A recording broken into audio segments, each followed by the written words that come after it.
Episode 102 of the Inside the Mind podcast, and I'm privileged to be joined by Dr. David Meyer. Sorry, just had a little brain fart there. Dr. David Meyer. Man, I'm super pumped for this. I think you have such an incredible knowledge base in terms of not only the physical rehab side of sports, but also the mental rehab side of sports. I know that you've recently authored the book Injured to Elite, and I think that's such an important concept for people to understand. Because I think for a lot of athletes out there, when they get injured, their goal is to just get back to where they were when they got injured. But how many times do we see it in mainstream media of guys come back and they feel stronger and even perform better than they did a year when they got injured a year ago? Yeah, thank you, Adam, for having me on the show. I'm super psyched to talk whatever we're going to talk about. I love the fact that you're into baseball and mental performance with your background, and to kind of piggyback off of what you just said there with your last guest from the Tampa Bay Rays, Odom, right? Yep. He was talking about his wrist injury, right?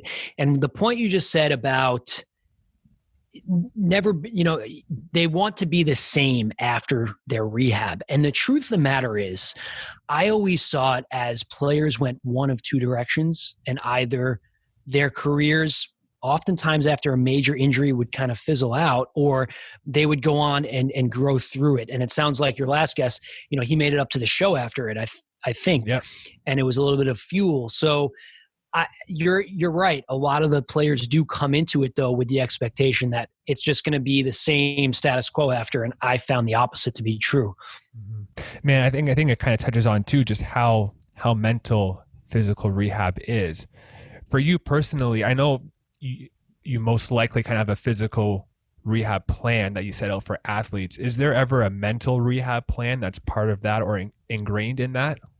Yeah, so I'll just jump into like how I got into this whole mental performance and this mental side of rehabilitation, as I'm calling it with my book, Injured to Elite. So a year into it, I had a player with the Cardinals, and without, with protecting the identity, he was a minor leaguer. He was he didn't get a huge bonus, but he had something. And he was, after TJ, kind of sitting on the treatment table one day, and I was managing. It was my first year with the Cardinals. I had like 15 people in there, much different than a clinic setting. Mm-hmm. And I was looking at him, and I consider myself an intuitive empath, like Enneagrams and all that stuff. And I felt it. I felt something was off, and I knew that the identity of these athletes are so challenged. And we do such a good job to your point, Adam, about the physical rehab plan, making sure that they're doing all the right shoulder exercises and, the weight room stuff and the throwing programs. But only until recently have teams really devoted a lot of resources into mental performance. And when I was with the Cardinals in 2015, my first year, we didn't even have really a formal mental performance program. We had psychologists that you refer out to for more serious mental health things. But every player after an injury goes through this rehab, this difficult time mentally. And this player was going through a tough time, and I picked up on it. And I'm really mad at myself because later down the line, there was an incident that came up with that player where it was evident that he was struggling. And after that point, for me, I essentially vowed to myself I wasn't going to let another player slip through the cracks that's suffering. Even if they're not showing they're not talking about it. If I pick up on that, I'm not just going to brush it off and just trying to cheer them up. I'm going to really make sure that I help them develop a framework to get through the process or grow through the process. So when you ask me in terms of, is there a mental program that I now have, the answer is that's really what the book was all about. What are the first steps after an injury? And I think the most important step that a lot of athletes never do is acknowledge the state that they're in and take inventory and really be present with where they're at. And so that's really the starting point. Why do you feel like that's so difficult for athletes to acknowledge that? Or why is that so missing in just their natural line of thinking? I think there's a lot of points, but the biggest that comes to my mind is the identity of an athlete. And we're not talking about just an athlete. We're talking about an elite athlete or a professional athlete, meaning this is their career, this is their livelihood. A lot of who they are is dependent on their success as an athlete. And even I want to say, just even the success of a lot of other people is dependent on them. Right. They're the people around them, and both on and off of the field. Because of that, when you suffer an injury or a setback or a lack of performance, it's, I think, a little bit of a denial process to accept it. For me to accept, hey, I'm hurt, is to accept that I am not who I am. I am not able to provide. I am not able to be the person I'm supposed to be. It's a lot easier mentally to believe you're superhuman and you're not susceptible to these breaks. The problem with that, as we know, is this creates the cycle of never-ending injuries, going back and forth like a pinball in the rehab process. And then everybody out there through sports radio rips people apart, rips the training staff apart, rips the performance director apart, rips the doctor apart, rips the player apart in the organization. But what people don't understand is, in your world, the theme of this podcast, and in my world, that player is going through an immense identity crisis. You really can't quantify it. Like there's no way, I think, to describe it with words. I think you kind of have to live it to kind of understand it. Right. I think it's something that it is tough to empathize, sympathize with for somebody who hasn't gotten paid to do this, hasn't gotten paid to play at that level, because most of us have back pain, and it doesn't affect our ability necessarily always to keep a job. For a professional athlete, having some back pain can mean that their career might come to an end. And this is the side to it that is blocked out by the materialistic element of the cars they drive and the salaries that some of them make and the grind. This is the truth this is really what's going on in their head on a daily basis. This is why they project themselves the way they project themselves. They had that level of confidence, that level of sometimes comes off as cockiness or arrogance. There's a reason that the culture is the way it is. And that's why we're here today. I mean, I want to change that culture, right? Yeah, for sure, man. And just to kind of compound down on those emotions, I might have felt these emotions sometimes as a more amateur athlete, nothing near an elite level pro athlete, but I kind of sometimes when injured, I almost feel a little guilty for being injured, and it just kind of fuels that fire, I should say, of negative emotions that I process. So I think it just goes on to show just how important the mental side of rehab is. And it's probably a little incorrect to call it physical or mental rehab. It's almost just like athlete rehab. Like, it's the person. There's many sides to the person: physical, mental, spiritual. Yeah, I'm in agreement with you there. I personally don't like to separate it much. And I've had other scientists come onto my own podcast and give me the evidence that, yes, actually your thoughts do manifest into health-related things, such as changes in your level of immunity. Your thoughts can affect biomarkers of health. And we haven't caught up fully to some of these, ancient Eastern ideas. Our Western approach to medicine, our new approach, 150 years of medicine just is not there yet.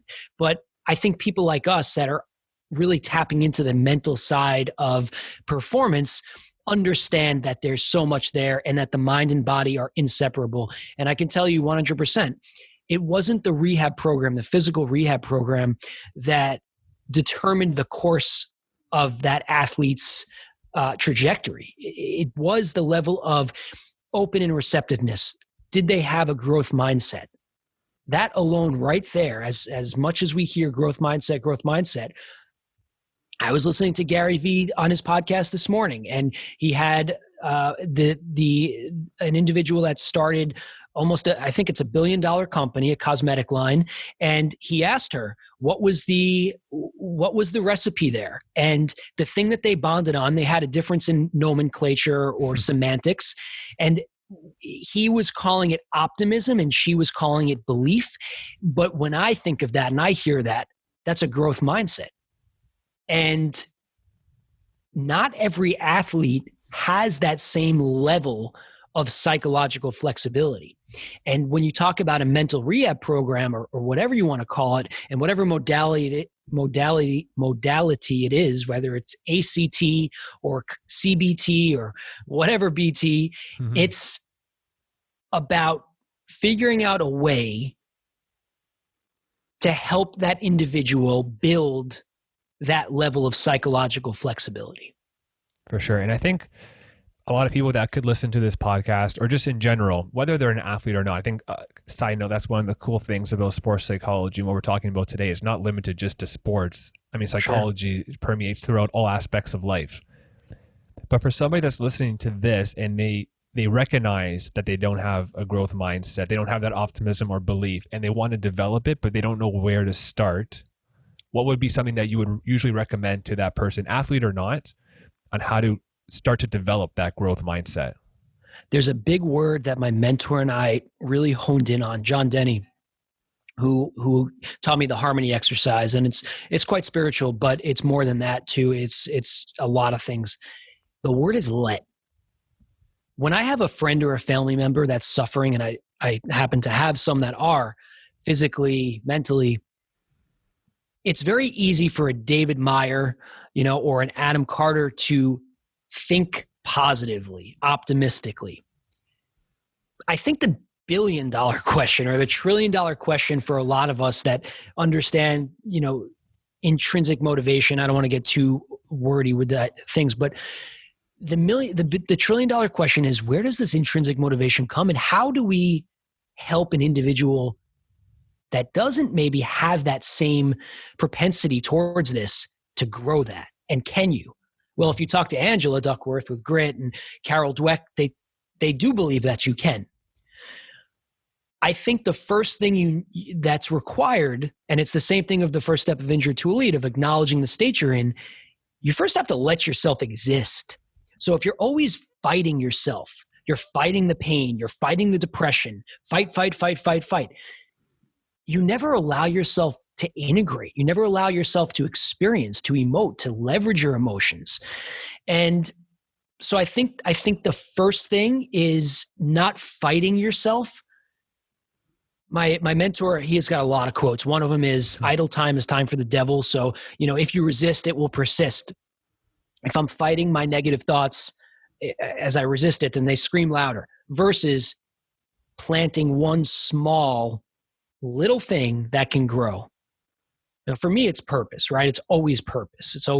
That's my existential plight with what I do for a living in the sports world. I think everything has to come down to, what is your purpose? And people that are severely depressed oftentimes feel purposeless. Mm-hmm. I think that's a common theme. You know even more than me with your background in behavior analysis and psychology. There's a feeling of maybe hopelessness or helplessness, and also a lack of purpose. I think those are some themes. And that can happen in the rehab setting with an athlete. They start to feel that way. Yeah. What's the point? Yeah, there's a lot of research out there, old research that's been done about learned helplessness, and just, you have a dog, for example, that gets electric shock now and again and again, and they just stop trying to escape. They've learned to be helpless, right? But I like how you mentioned there, just finding that small little thing as a starting ground, because in my experience, talking with maybe some younger athletes, coaching or consulting with them, or just people in just general population, they have a goal in mind, and they try and maybe take off too much, try to chew too much than they can kind of put in their mouth. Yeah. I think starting small, I think that's just a perfect practical tip for a lot of people out there. Is it's great to have these long-term visions and this long-term goal of who you want to be, but also think about, what's one thing that I can change right now that's super easy to change, that kind of is the first step to get me to that goal. I love that. And let's bring it back to the dog example, because this is coming up a few times now, right? So the training room, in some ways, is that box the dog is in getting the electric shocks. The training room, or let's not just say training room, because listeners out there might not be at that level of a sport. It could be the PT clinic, the chiropractor's clinic, or it could be your basement, wherever. Injury, physical or mental, whatever it is.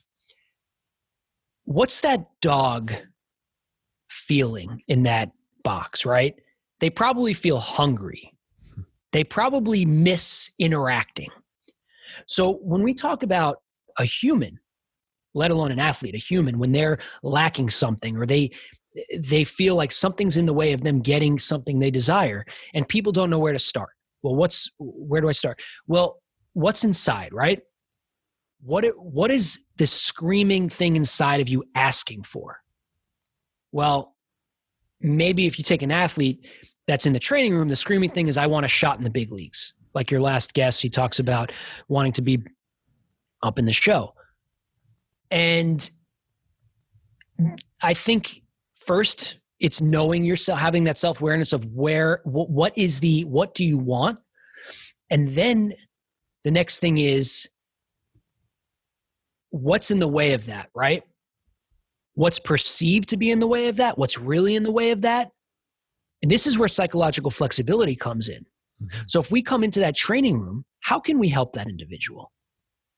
If we just give them tools, if I give them something to get out of that box, if I give the dog a utility knife, right? Maybe that helps, right? But maybe that's not what the dog perceives to be the challenge. Maybe they know they could jump over it, but there's a fear of when they jump over it, they're going to, hurt themselves on the floor. So first, if you're coming in helping that person, or if you're looking for somebody to help you, it should start by helping to gain a better understanding of yourself and not just asking for, hey, what do I do? Right. It has to be a conversation where you figure yourself out a little bit there and you go within, not external, go within. Yeah. And I love how you brought up there the notion of what are the actual things in front of you have to do versus what are the perceived things you have to do. So I think a lot of people, they go just off that perception of what they think is in front of them, and they end up just, doing mental laps and just killing themselves over and over again about what's perceived to be in front of them, right, even though it actually isn't. And it kind of reminded me of a Gary Vee quote that I want to say a clip that he put up where somebody called in and they were like, they had all this self-doubt about themselves, had this perception of what was going to happen if they tried something. And the one thing that Gary Vee asked this person is, well, who told you that? And it's like, nobody had told them that this thing was going to happen. They created perception. So I love just that. That's kind of one practical tip I give a lot of people. Love that. Just they ask themselves, who told you that? If nobody told you that, then you're just perceiving it, and there's probably not a lot of evidence behind it. Yeah, our brain, our mind, our soul, it's an interesting place that we don't understand fully. And I think it's a point of what's going on in the mind of a lot of these athletes. There's this confusion, really, and they're trying to make sense of what's going on. And there's so many voices in that. Who told them? The doctor told them that maybe they're not going to recover so quickly. The coach told them that they don't know when their opportunity is coming, or they need to change their arm action or their swing. And then their family is in their head, and you have all of this going on. And so if you don't go within to find your own clarity, your own vision, and work through that a little bit, it's very difficult to go forward. And something that my mentor and I talk a lot about, John Denny and I, we talk about claiming it. So for an athlete, they want to be given their health back. Well, unfortunately, you can't really be given your health back. It's yours to have, mm-hmm, and it's how you define it. So we don't do a great job. We haven't done a great job thus far in the sports medicine performance world, because everything is criterion based and testing based, and we put them in our box rather than let them empower themselves with it. That's really what my book really was about. Turning the power back over to the athlete. They're the sports psychologist. They're the physical therapist. They're the strength coach. They're all those things, and they're just getting some help externally. Why do you? It kind of made me think there of. And I want to know your opinion of why do you think that there's such a lag between our proficiency in physical rehab and our proficiency in integrating the mental side of things? Because I think injuries, for example, an ACL tear, the physical aspect of it doesn't change year by year. I mean, an ACL tear that happened 100 years ago is still an ACL tear that happened. It's the same ligaments that's kind of being ruptured.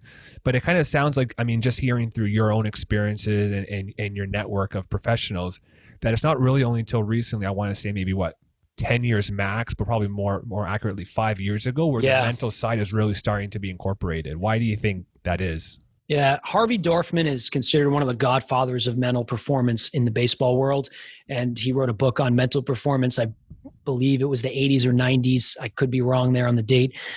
And mental performance has been around obviously for a long time, but over the last 10 years, what's happened in the professional sports world is the development of a performance model. And I would say over the last few years, the last 5 years, almost all teams are now hiring mental performance coaches. In terms of why we've been a little bit more behind on the mental performance side, is, to be quite honest with you, I think it's a little bit more esoteric. It's a little less psychology is even questioned by certain people, the existence of the mind versus the brain. And I think this is one of the downfalls of medicine. One of the downfalls of physical therapy, medicine, well, a lot of different fields, is that we want it to be super tangible. We want it to work within our framework. We want it to work within the senses we have as a human. And it's quite a big task to uncover motivation, to uncover the mind. But you got to start somewhere. And if you don't address it, then you're doing a disservice to the athlete. It is really challenging to that point. I mean, for the example of an ACL tear, we can see with imaging how bad the injury is. We can see with imaging how it's getting rehabbed and recovering. We can measure their performance physically. It's a lot harder to do those things for mental things. We can't, see somebody's thoughts, but just because it's challenging doesn't mean that we can't do it. I think I'm just getting really excited seeing how much progression there is in terms of the mental side of things and how many more people are buying into it and all of these cool, different strategies and theories and whatever it may be that are being developed that are just helping athletes more and more every day. Yeah, no, absolutely. I mean, psychometrics, is a hot topic. And when I talk to different teams and I talk to different sports psychologists, Ross Wadey in the UK, who's a leader in injury psychology, one of the biggest names out there, he's the leader. And I talk to him. There's a little bit of a, I don't want to make this all about statistics and data, but I think in the sports world especially, they like to have actual data that they can action on. And I think this is one of the things that's held back the sports psychology field a little bit. But there's things like grit score that, listen, you can question the grit score in terms of reliability, validity, and things of that nature. But I think it's good to have a starting point. And I think it's good to just start playing around with integrating some of that and seeing how a grit score might be different in a certain athletes and how that can correspond to certain changes. And maybe after an ACL reconstruction, somebody with higher or lower grit.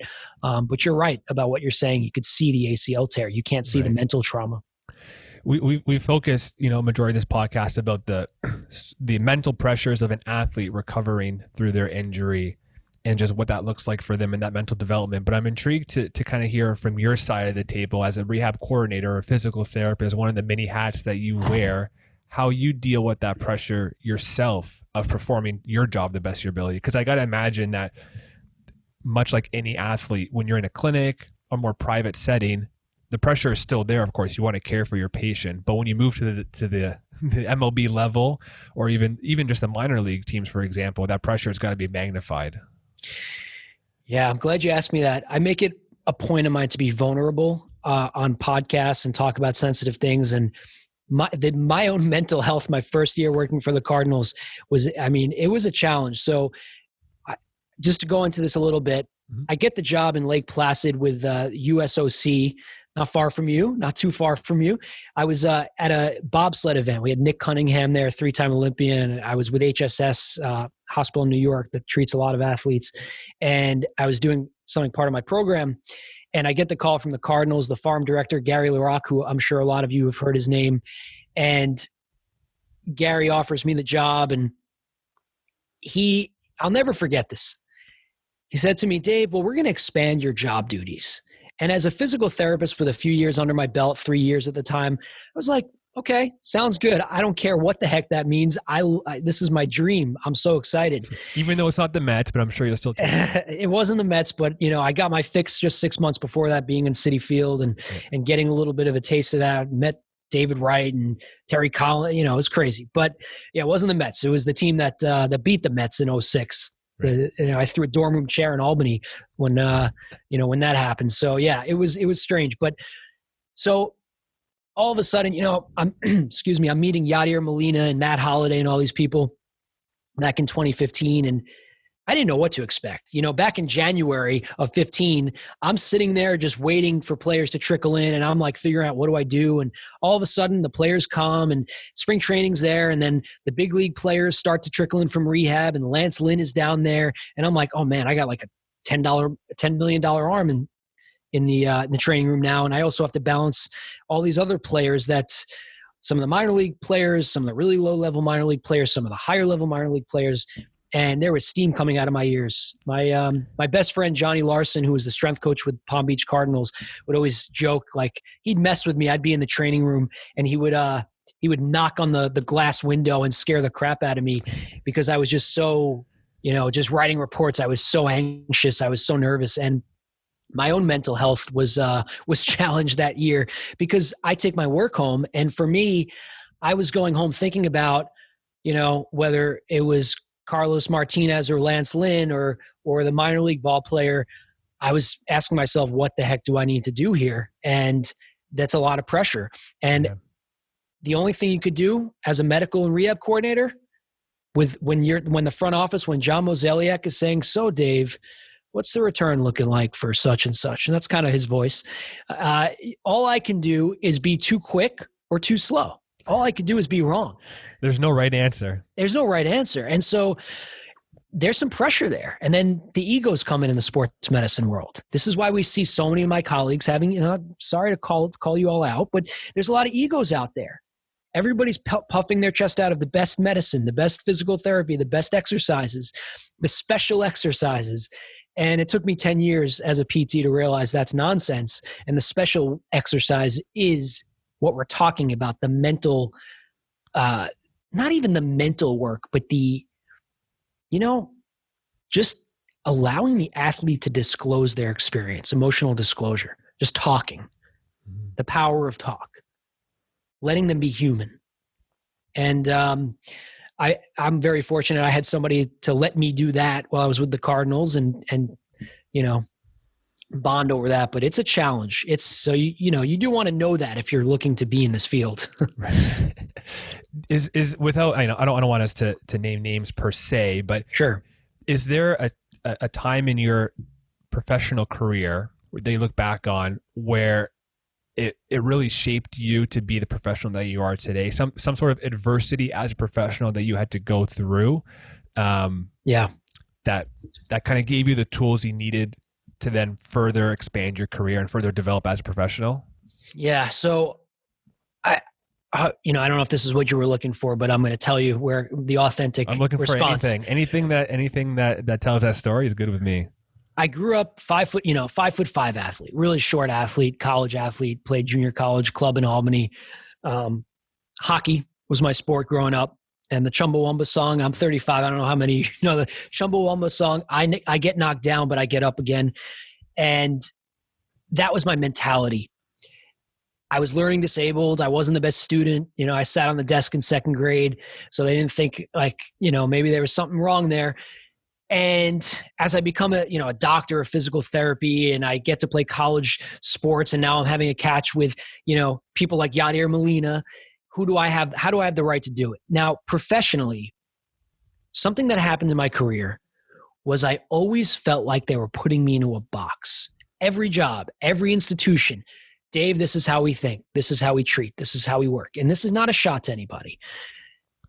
And I got to a point when I was with the Cardinals, because I went through a change in regimes of sports medicine staff. I got to a point where I had enough of molding myself to be something, realizing that the reason I went into all of this with my dream to work in baseball had nothing to do with me being anything anybody wanted. It all had to do with my dream, what I wanted to build, how I wanted to be of service to others. And I truly believe that you need to tap into that, your inner desire, inner vision, and let that shine because you're going to go in, like the book, The Alchemist, he goes all around the entire world to start right back, right back where he started. That's true.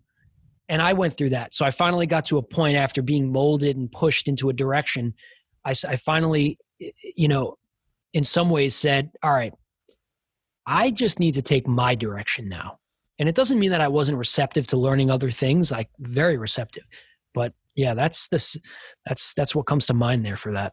100%, man. And just to piggyback on that, just before we end this off here, I think in your position and like your credentials and your line of work, it's very easy for your purpose to land you a job, for example, like physiotherapy, mental performance. There's a lot of practical need for that in the sports world and probably outside the sports world too. I think a lot of people that could listen to this, or just people in general, they may not think that their purpose or the things that they like can lead them to a job that could sustain their life per se. But kind of, again, putting on my Gary V hat, I think a lot of people will be surprised in what ways they can turn their passions into a career for themselves and to mold themselves so that, because I think for everybody, the goal in life is to have a job that they actually enjoy. And the only way to have a job you enjoy is to make it something you like. I mean, I think about just an example I always hear Gary Vee reference is like, I don't know, Star Wars. And people can just do a blog about Star Wars, do Star Wars merchandise, Star Wars podcast. And like, that's your purpose is Star Wars, whatever it may be. But just for people to understand, even if you don't think your purpose can lead to a job for yourself or a career, I mean, I think just be creative. And as long as you love it, it's going to work out in the end. Yeah, let me jump in there, Adam, because you just brought up a really important topic, and I'll be brief. A lot of the students that reach out to me for mentorship, I had a big webinar, How to Get Your Dream Job in Sports, a few weeks ago. I had 1,400 people come to it, which was amazing. Crazy. It's crazy, unbelievable, so grateful. Most of the students out there, they want to know how to differentiate themselves, and they're asking me how to stand out. What I'm telling them is exactly what Gary Vee is telling all of us, which is there is a unique ray of sunshine in all of us, and there is a space for you. What there's not a space for is another physical therapist, another psychologist. Titles are just titles, totally overrated. What's underrated is your story. Your unique ray of sunshine is underrated. Not to be corny with it, but your take on whatever it is, whatever field you're going into, how your story connects to your, the thing that you're working on from a career standpoint, and how you make that into a job or whatever, or a new type of job, that is ultimately how you create something. Creating something is not just copying something and being that. It can be modeling it and then adding to it. But I just want people to hear that. That's exactly why when I started this podcast, I decided to produce content just on my personal Instagram page and not on a separate page, because I can integrate everything. So people can see, like, I have a podcast, I like the best NFL team. Totally agree. The Packers. I like the best MLB team, the Blue Jays, the best NHL team, best college team, the Buckeyes. But I play guitar, do all these things, right? It's your brand. It's my personal brand. It's I'm not just another podcast host. I'm a podcast host or mental performance coach that does all these other things. Yeah, and not to go off on a tangent, but in the psychology world, the physical therapy world, the medicine world, there's personas, right? Your professional identity or persona. I don't know how much I'm more of a Jungian, client-centered type of belief, where I think that lines, maybe I'm speaking out of line here as not the psychologist, but, I believe in blurring the lines a little bit in terms of all that. Like, don't put yourself into a box. You can't, your personal and professional identity are not inseparable, just like your mind and your body aren't. And so I believe I only have one Instagram, and it will stay that way. 100%, man. I think that's a beautiful and practical way to end off this conversation, Dave. I really do appreciate your time. I would encourage anybody to check out the Injured to Elite book that you had written and authored. I think I saw it was available on Amazon. That's the best place for people to get it. Yeah, Amazon works. You could just Google Injured to Elite at this point. You're going to find it. Awesome, buddy. Again, I appreciate you coming on, and I'm looking forward to some more chats with you in the future. Adam, thank you so much, and look forward to more of your episodes.